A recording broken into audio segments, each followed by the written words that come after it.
कहानी की शुरुआत 1973 में होती है, जब जनूबी अफ्रीका का आधा हिस्सा रंग भेद के भंवर में जल चुका था। यहाँ स्याह और गोरे के दरमियान तशद्दुद आम था और अक्सर पुलिस स्याह फाम लोगों पर बेरहमाना मजालिम ढाती थी। इसी वक्त टिम जेंकिंस और स्टीवन ली अपनी ग्रेजुएशन मुकम्मल करने के बाद इस नाइंसाफी और तफरीक के खिलाफ खड़े हो रहे थे। एक दिन भीड़ भाड़ वाले इलाके में दोनों ने एक छोटे धमाका खेज आले का इस्तेमाल किया ताकि पंफलेट हवा में फेंके जाएं। ये कोई असली बम नहीं थे, बस पैगाम फैलाने का एक तरीका था। जैसे ही पंफलेट लोगों के हाथों में पहुंचे, वो उन्हें पढ़ने लगे। टिम फौरन वहां से भाग गया, लेकिन स्टीवन रुका ताकि देख सके कि लोग किस तरह रद्द अमल दे रहे हैं।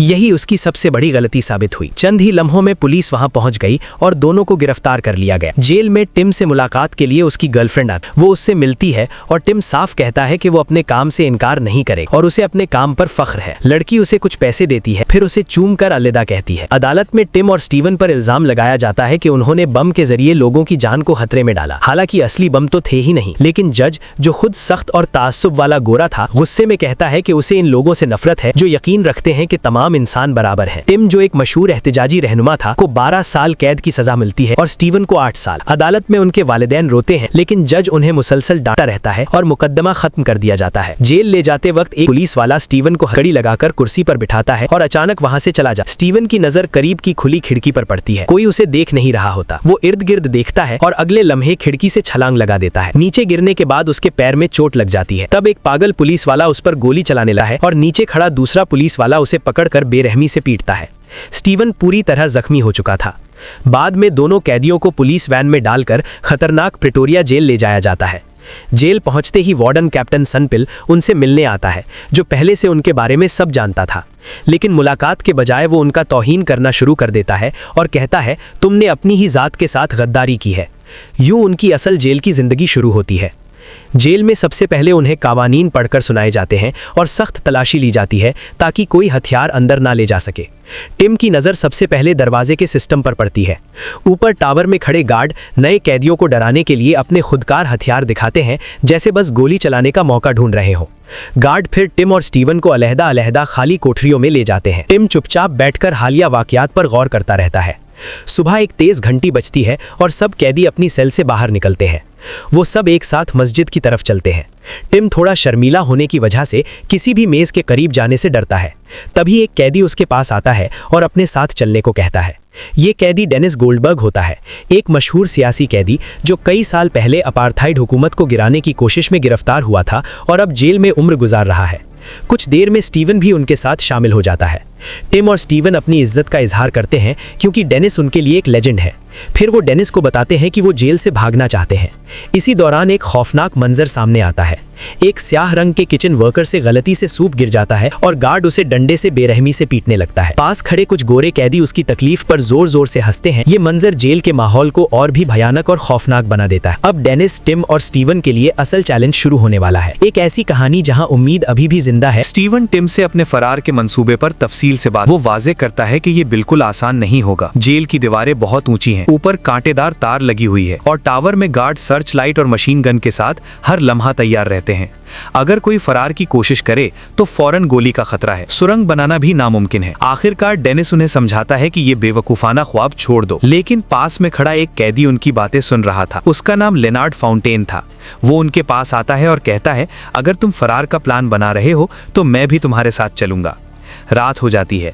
टिम अपनी सेल में छुपकर मचस निकालता है और ताले के अंदर झांककर देखता है कि ये कैसे काम करता है। अचानक गार्ड की आहट सुनाई देती है तो वो फौरन मचस बुझा देता है, लेकिन वो हिम्मत नहीं हारता। कई रातों तक वो यही करता रहता है, ताले के मैकेनिज्म को समझने की कोशिश करता है। एक रात वो एक कागज का टुकड़ा की होल पर रखता है और पेंसिल से उसका शेप बनाता है।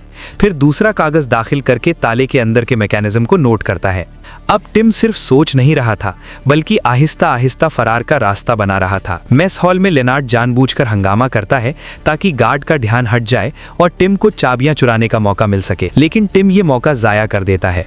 उन्हें अब कोई दूसरा रास्ता तलाश करना पड़ता है। है। यार्ड में वर्जिश के दौरान टिम चुपके से गार्ड के करीब जाता है और उसकी चाबियों के पैटर्न को गौर से देखकर याद कर लेता है। बाद में वो तमाम पैटर्न कागज पर स्केच कर लेता है। कई दिनों तक वो हर मौके पर गार्ड के पास जाकर चाबियों के हर पैटर्न को याद करता और स्केच बनाता रहता है। फिर वो अपनी वुड वर्कशॉप की जॉब का फायदा उठाते हुए जरूरी लकड़ी के छोटे टुकड़े बाहर निकालना शुरू करता है। इसी दौरान एक गार्ड अंदर आ जाता है। स्टीवन फौरन फर्श पर कीलियों से भरा हुआ प्याला गिरा देता है ताकि शोर हो और गार्ड का ध्यान हट जाए। टिम जल्दी से अपने सामान को एक थर्मस में छिपा देता है और बाहर निकलने लगता है। गार्ड को शक होता है और वो दोनों को पास बुलाता है। वो थर्मस खोलकर देखता है, लेकिन हैरत होती है क्योंकि टिम का थर्मस खाली दिखाई देता है। हकीकत में टिम के पास चाबियां बनाने के लिए तमाम जरूरी पार्ट्स मौजूद थे। अब टिम एक छोटा चाकू निकालता है और लकड़ी के टुकड़ों को काटकर गोंद से जोड़ना शुरू करता है। रात बरात वो बिना रुके मेहनत करता है और लकड़ी की चाबियां तैयार करता है। एक रात वो अपनी सेल के दरवाजे के ताले को खोलने की कोशिश करता है। अचानक एक क्लिक की आवाज़ आती है और दरवाज़ा खुल जाता है। टिम की खुशी का ठिकाना नहीं रहता। एक सुबह कुछ कैदी पहरा दे रहे होते हैं और टिम बाहर वाले दरवाजे के ताले को खोलने की कोशिश करता है। पहले चाबी अंदर नहीं जाती, लेकिन थोड़ा सा एडजस्ट करने के बाद चाबी आसानी से ताले में दाखिल हो जाती है और दरवाजा खुल जाता है। लेकिन फिर एक नई मुश्किल आती है। चाबी बाहर नहीं निकल रही थी। घबराकर टिम गलती से चाबी तोड़ देता है। फौरन वो ताले के अंदर फंसे हुए लकड़ी के टुकड़ों को निकालने की कोशिश करता है ताकि पकड़ा ना जाए। इसी दौरान एक गार्ड वहां से गुजरता है। टिम सांस रोक लेता है, लेकिन गार्ड थोड़ी देर बाद आगे बढ़ जाता है। पूरी कोशिश के बावजूद टिम लकड़ी का टुकड़ा नहीं निकाल पाता। आखिरकार वो हिम्मत हारकर अपने बिस्तर पर लेट जाता है और सोचता है कि जो होगा देखा जाएगा। अचानक उसकी नज़र दरवाजे पर पड़ती है। कुंडी बाहर निकली हुई थी। वो सोचता है शायद ये उसकी गलती है, मगर गार्ड ने नोटिस नहीं किया। वो अपनी चाबी दोबारा दाखिल करता है, ताला खोलता है और दरवाजे को धक्का देकर बंद कर देता है। जैसे ही धातु की चाबी अंदर जाती है, ताले में फंसे हुए लकड़ी के टुकड़े खुद ब खुद बाहर निकल आते हैं। टिम अपने इस नाकाबिले यकीन कामयाबी पर हैरान रह जाता है। इसी दौरान लेनार्ड के पास एक विजिटर आता है, उसका छोटा बेटा। लेनार्ड बच्चे को तसल्ली देता है, कहता है कि वो उसे बहुत प्यार करता है और जल्द ही मिलेंगे। फिर वो खिड़की के पास जाकर खड़ा होता है और खामोशी से सोचता है।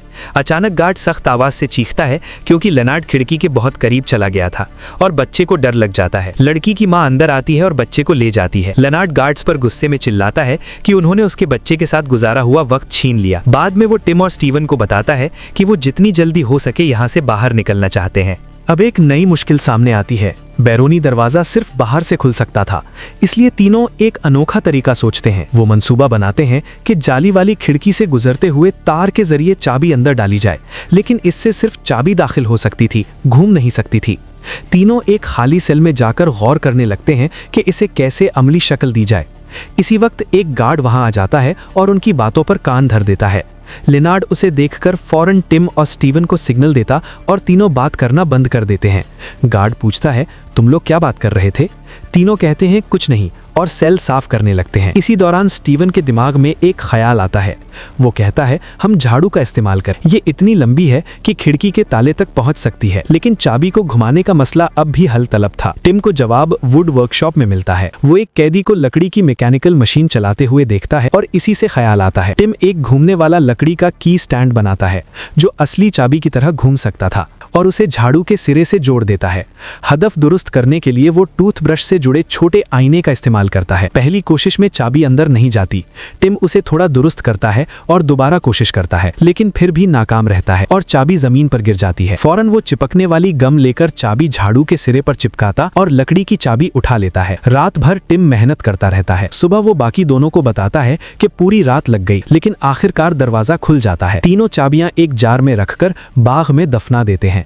इसी वक्त एक गार्ड टावर से उन्हें देख रहा था। उसे पहले ही शक था क्योंकि उसने उनकी बातें सुनी थीं।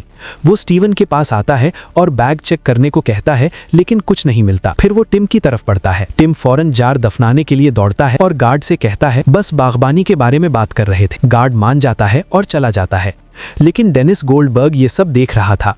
वो टिम को समझाता है कि फरार के बारे में दोबारा सोचो, क्योंकि अगर मंसूबा फेल हुआ तो गार्ड बिला किसी बहाने के उन्हें गोली मार देंगे। टिम को एहसास होता है कि फरार के लिए मजीद लोगों की जरूरत होगी, ऐसे लोग जो मुख्तलिफ काम संभाल सकें। आहिस्ता आहिस्ता तीनों मजीद कैदियों को शामिल करते हैं, ज्यादातर सियासी कैदी। नए लोग सामान, कपड़े और टूल्स फराहम करने लगते हैं और प्लान आहिस्ता आहिस्ता बड़ा होता जाता है। गार्ड अब टिम पर सख्त नजर रखने लगता है, मगर उसके पास कोई वाज़ेह सबूत नहीं होता। इसी दौरान एक सियाह फार्म कैदी चुपके से टिम के पास आता है और एक छोटी साबुन की टिक्की देता है।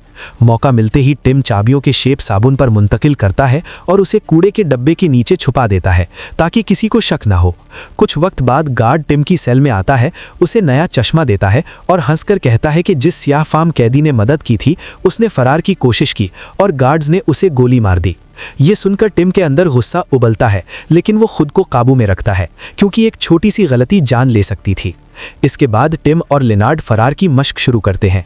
रात में वो चुपके से सेल खोलते हैं, फिर पूरे ब्लॉक का दरवाज़ा खोलते हैं और बिगर शोर किए सीढ़ियों से नीचे उतरते हैं। नीचे पहुंचकर वो सुनते हैं कि बूथ में बैठा एक मोटा गार्ड क्लासिकी मौसीकी सुन रहा है। वो दरवाज़ा आहिस्ता से खोलने की कोशिश करते हैं, लेकिन जैसे ही चाबी घूमती है अचानक मौसीकी बंद हो जाती है और गार्ड आहिस्ता आहिस्ता दरवाजे की तरफ बढ़ता है। टिम और लिनार्ड फौरन दरवाज़ा बंद करके छुपने की जगह तलाश करते हैं। ऊपर जाने का वक्त नहीं था तो वो सीढ़ियों के पास वाली अलमारी में छुप जाते हैं। वो खौफजदा हो जाते हैं क्योंकि अलमारी का दरवाज़ा उनकी तरफ से ठीक से बंद नहीं हो रहा था।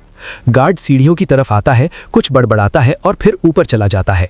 इसके जाने के बाद टिम और लिनार्ड दोबारा अपनी मशक जारी रखते हैं। वो बूथ के पास से गुजरते हैं और देखते हैं कि रिकॉर्ड प्लेयर एक ही जगह फंस गया है। वो एक और दरवाज़ा खोलने की कोशिश करते हैं। इसी वक्त ऊपर बैठा गार्ड उनकी